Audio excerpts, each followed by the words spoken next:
Doctor Saurabh Agrawal, PhD in Vastushastra, भूमि ऊर्जा एवं वास्तु विशेषज्ञ, जो आपको वास्तु के हर पैमाने पर देते हैं एक सटीक राय, जैसे रेसिडेंशियल वास्तु कंसल्टेशन, कमर्शियल और industrial vastu planning, plot selection and layout guidance, energy balancing and remedies, puja ghar and main entrance vastu. अधिक जानकारी के लिए कॉल करें इस नंबर पर। Office address Shri Ghanshyam Agrawal, Bata showroom, Hanuman Chowk, Balaghat.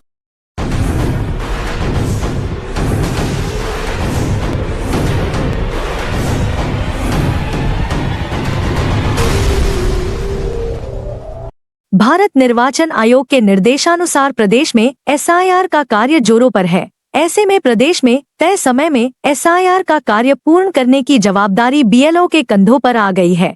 इसी बीच संक्षिप्त पुनरीक्षण कार्य में जुटी लालबर्रा तहसील के बोट्टाबांदरी में पदस्थ आंगनवाड़ी कार्यकर्ता अनीता नागेश्वर की मौत होने का मामला प्रकाश में आया है। मृतिका की पुत्री की माने तो बीएलओ का कार्य मिलने के बाद उनकी माता पर कार्य का काफी दबाव था, जिससे वह मानसिक रूप से काफी परेशान रहती थी। बालाघाट जिले की लालबर्रा तहसील के बोट्टाबांदरी में आंगनबाड़ी कार्यकर्ता की अचानक मौत से ग्राम में मातम छा गया है।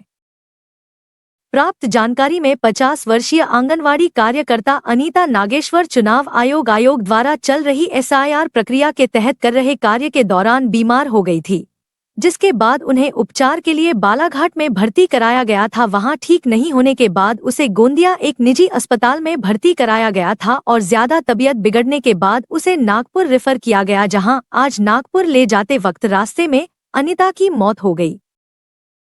मामले की जानकारी मिलते ही जानकारी अपर collector Balaghat GS Dhurve, SDM Gopal Soni, तहसीलदार भूपेंद्र अहिरवार सहित कई अधिकारी बोट्टाबांदरी पहुंचे, जहां उन्होंने आंगनबाड़ी कार्यकर्ता के परिजनों और अन्य ग्रामीणों से चर्चा की।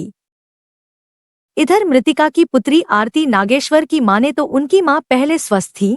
जब से एसआईआर का कार्य दिया गया तभी से उच्च अधिकारियों के एसआईआर के काम से परेशान थी और बीमार होते चली गई और उन्हें पहले बालाघाट अस्पताल में भर्ती कराया गया, फिर वहां से गोंदिया के एक निजी अस्पताल में भर्ती कराया, फिर अंत में डॉक्टरों ने मां को नागपुर रेफर किया, जहां नागपुर पहुंचने के पहले ही उनकी मौत हो गई। मेरी माँ का नाम अनीता नागेश्वर है, जो आंगनबाड़ी की कार्यकर्ता है, लेकिन उनको फिर बीएलओ का वर्क दे दिया गया था और बीएलओ का वर्क मतलब इतना ज़्यादा है कि और उनके साथ उनको मतलब उसके कारण मानसिक तनाव होने लगा था और फिर धीरे धीरे उनकी तबीयत बिगड़ने लगी और फिर हम लोग उनको बालाघाट एडमिट किया। बालाघाट से फिर हमको गोंदिया रेफ़र कर दी और फिर गोंदिया के बाद में नागपुर रेफ़र कर दी। तो हमको नागपुर में फिर वहाँ पे मेरी मम्मी को मतलब डेड घोषित कर दिया गया। तो प्रशासन इसके लिए हमारी मदद करे कि इतना जो वर्क है एक आंगनबाड़ी कार्यकर्ता मतलब उनका खुद ही उनके विभाग का बहुत सारा वर्क रहता है और फिर से ये बीएलओ का वर्क, तो ये मानसिक तनाव और इसके कारण मेरी मम्मी की आज मृत्यु हुई है। तो मैं बस प्रशासन से चाहती हूँ कि वो हमें जवाब दे और इसका निर्णय ले। और क्या इसके पहले भी उनको कोई ऐसी बीमारी थी? नहीं, उनको कोई बीमारी होती तो हम पहले ही उसका मैं बताती कि वो पहले से बीमार थे या उनको कोई पहले से गंभीर बीमारी है। उनको कोई बीमारी नहीं थी। हालांकि आंगनबाड़ी कार्यकर्ता की मौत की को लेकर जिला निर्वाचन द्वारा प्रेस रिलीज कर जानकारी दी गई कि बालाघाट विधानसभा क्षेत्र 111 के अंतर्गत मतदान केंद्र क्रमांक 10 बोट्टा की बीएलओ आंगनबाड़ी कार्यकर्ता 50 वर्षीय अनीता नागेश्वर का बीमारी के चलते निधन हो गया है। आंगनबाड़ी कार्यकर्ता अनीता नागेश्वर बीएलओ का काम कर रही थी, लेकिन पीलिया और टाइफाइड होने के कारण उसे उपचार के लिए 13 नवंबर को गोंदिया में भर्ती कराया गया था। आंगनबाड़ी कार्यकर्ता अनीता नागेश्वर का गोंदिया के अस्पताल में उपचार चल रहा था। लीवर में इंफेक्शन के चलते उसे बेहतर उपचार के लिए गोंदिया से नागपुर रेफर किया गया था। नागपुर ले जाते समय रात्रि 12 बजे अनीता नागेश्वर का निधन हो गया है। वहीं इस मामले में लालबर्रा परियोजना अधिकारी रानी शिवहरे की माने तो अनीता नागेश्वर काफी कर्मठ आंगनबाड़ी कार्यकर्ता थी।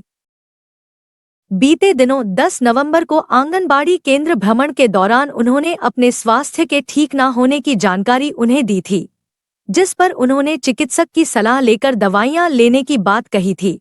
12 नवंबर की शाम तक उन्होंने एसआईआर का कार्य किया, जिसके बाद उनका स्वास्थ्य बिगड़ने पर गोंदिया में उपचार के लिए भर्ती कराया गया था। परियोजना अधिकारी रानी शिवहरे की माने तो अधिक कार्य के चलते उन्हें आराम नहीं मिल पा रहा था। मेरा भ्रमण और मेरे साथ संयुक्त सुपरवाइजर का भी भ्रमण, हम लोग 10 तारीख को केंद्र आए थे निरीक्षण के लिए। तो हमको कार्यकर्ता मिली थी और कार्यकर्ता बहुत कर्मठ थी, बहुत मेहनती थी। उसका केंद्र का काम भी अच्छा था और साथ ही बीएलओ का काम भी अच्छा था। उस दौरान ही थोड़ा सा उसकी तबीयत खराब का मुझे बताया था, तो मैंने उसको बोला था अच्छे से डॉक्टर को इलाज करा के आप दवाइयाँ लीजिए, ऐसे मन से दवाइयाँ मत खाइए। और फिर उन्होंने 12 तारीख की शाम तक बीएलओ सर्वे में काम किया है और उन्होंने चक्कर आ रहे थे उनको, तो बालाघाट दिखाए डॉक्टर को, तो डॉक्टर ने गोंदिया रेफर कर दिया। फिर गोंदिया में उनको आईसीयू में एडमिट किया करना पड़ा क्योंकि उनके ऑर्गन अंदर के फेल हो रहे थे, ऐसा हमको उनकी बेटियों ने हमें बताया। क्या उनको काम का भी कोई बोझ था? उनको रेस्ट नहीं मिल पा रहा था, लगातार वो काम कर रही थी। हाँ, और वो बहुत मेहनती थी, ईमानदार थी।